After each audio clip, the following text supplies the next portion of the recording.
Але ви за Україну. В Україну смерть. This shows you that also when the peace comes, NATO countries.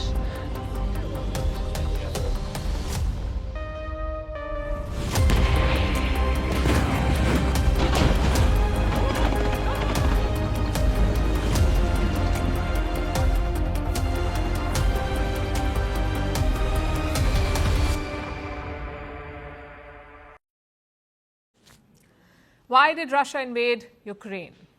If you ask most people, they will say NATO. Ukraine wanted to join NATO, but Russia wanted Ukraine to be neutral. This was the starting point for the ongoing war, one of the biggest and most contentious issues. Well, maybe not anymore. Ukraine's President Zelensky has made a major concession. He has dropped his demand for a NATO membership. Ukrainian conditions, from the very beginning, or maybe not conditions, but more correctly, Ukraine's desire was to join NATO. And these were real security guarantees. Some partners from the United States of America and Europe did not support this direction. And that is why today bilateral security guarantees between Ukraine and the United States of America, namely Article 5-like guarantees from the United States of America for us and security guarantees from European colleagues for us, as well as from other countries, Canada, Japan, etc. These security guarantees for us are an opportunity to prevent yet another Russian aggression. And this is a compromise on our part. So Zelensky does not want to join NATO. Instead, he wants bilateral guarantees from the US, from the European Union, and even from Canada and Japan. And what sort of guarantees are these? Zelensky compared them to Article 5 of NATO. This article talks about collective defense. If one NATO member is attacked, all NATO members will respond together. An attack on one is an attack on all. That is the gist of NATO's Article 5. And Zelensky wants similar guarantees for Ukraine. So it's a climb down from before. Just listen to Zelensky over the years. We are proving every day that we are ready to be in the alliance more than most, I repeat again than most, of the EU countries. We understand that NATO membership would ensure our security and our territorial integrity. This is also enshrined in the Ukrainian legislation, in the Constitution of Ukraine. There is no objective obstacle that would prevent the adoption of political decisions on the invitation of Ukraine to the alliance. So what has changed? Well, NATO was always a stretch for Ukraine. You can only join the alliance through consensus, meaning every member must okay your entry. For Ukraine, that was not guaranteed. Reports say that at least 7 NATO members opposed Ukraine's membership. The likes of Hungary, Slovakia, Belgium, Spain, and Slovenia. These countries do not want Ukraine in NATO. Even the US was a bit reluctant.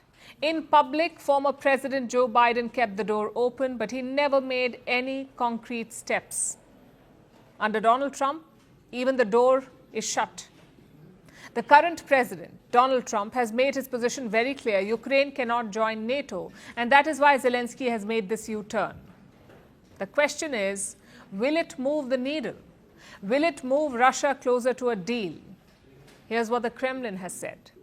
Naturally, this issue of Ukraine's membership in NATO is one of the cornerstones, and of course, it is subject to special discussion. And this is the sense of a negotiation process that, I repeat it once again, we do not want to conduct in megaphone style. A very measured reaction from Russia. It makes you wonder what is going on here. This was one of Moscow's stated war objectives, that Ukraine should not join NATO. This is what Russia wanted. After 3 years, Zelensky is agreeing to it. So why the caution? Because of 2 reasons. One, this is Zelensky's least risky concession. Just think about it. The US proposal requires him to give up Donbas. That's almost all of eastern Ukraine. The US says give it to Russia. It also requires him to downsize his military and to sell off natural resources, basically reduce his country to a broken state. Compared to that, this NATO concession is nothing, because he's conceding something he doesn't even have yet. He may not even have it in the foreseeable future. Also, this is not an unconditional offer. Zelensky wants bilateral guarantees in return. He wants the US to sign a mutual defense treaty with Kiev, a treaty that is passed and ratified by the US Senate, a treaty that will outlast Donald Trump's presidency. As far as concessions go, not a big one. Secondly, the situation on the ground has changed. In 2022, Russia did not control 20% of Ukraine. They did not have a friendly president in the White House, but in 2025, they have both. So chances are Russia will want to drive home this advantage. Just like Kiev, they want a guarantee. The Russians want a guarantee that Ukraine will not turn to the West again. So the bottom line, yes, Zelensky's concession is symbolically significant, but it may not shift the needle on peace talks. Speaking of which, what's the update there? What's happening with the peace talks? All the action is happening in Berlin. That's where Zelensky met U.S. negotiators yesterday. Trump's special envoy Steve Witkoff was there. So was his son-in-law Jared Kushner. Zelensky held talks with them for nearly 5 hours. And today, he met leaders from Europe. And this is crucial. So far, European leaders have backed Zelensky's hardline positions. Will they change that approach this time? The early indications are not good. We have to understand that Donbas is not Putin's endgame. If it gets Donbas, then the fortress is down, and then they definitely move on with taking the whole of Ukraine. And you know, if Ukraine goes, then other regions are also in danger. We know this from the history, and we should learn from history. So what's the next step? Ukraine and its allies are drawing up a peace plan. This proposal will be presented to Russia, and then it's Moscow's call. Rest assured, President Putin won't take a bad deal. A concession on NATO won't nudge him. He has several other sticking points. For starters, territory is non-negotiable. Putin already controls 88% of the Donbas region. Deal or not, he will take over the rest. Same with the so-called security guarantees. A binding treaty may not sit well with Russia. It could open the door for European or American soldiers in Ukraine.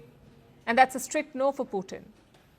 So as harsh as it sounds, Zelensky's options are clear. He must concede what he already has, not what he wanted to have. Let's see how the talks unfold throughout this week.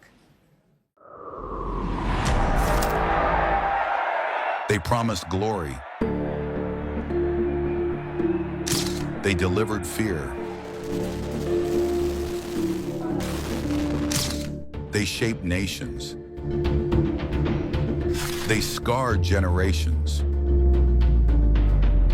From brutal purges to propaganda machines, from stolen power to violent falls from the throne. Welcome to The Dictator, a series that strips away the myth and then exposes the men behind the tyranny. History remembers their power. First Post reveals their truth.